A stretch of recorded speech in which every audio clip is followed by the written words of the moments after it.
The eyes are the windows to the soul. You look into somebody's eyes and you know exactly what's going on. It's a wonderful thing, and it happens to be true. So what if you need new curtains? Well, that's a great question. So how do we make beautiful eyes with bad curtains look somewhat better? It's called a blepharoplasty. So sometimes it's a very simple matter. You have a little bit too much skin of the upper lid, maybe a little bit too much fat. And so what we do is we artfully create where we're going to make incisions. What are we going to remove? How do we shape the lids to look like they did when you were younger?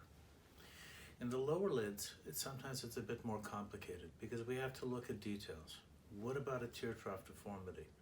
What about the looseness of the muscle? What about the looseness of the lid? How much fat do we see? How much excess skin? How much excess muscle?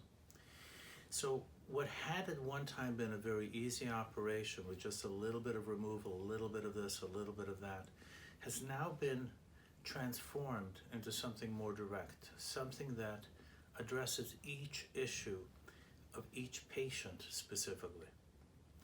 Many of these things are fairly straightforward, and an acceptable, decent, careful evaluation will tell you exactly what needs to be addressed.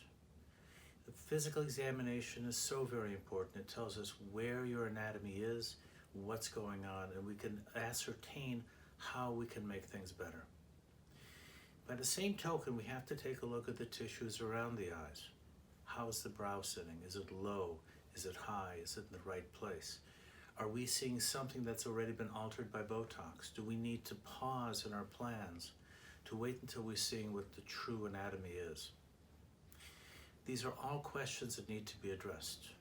And I think that a careful evaluation, careful history, and careful planning is the key to success.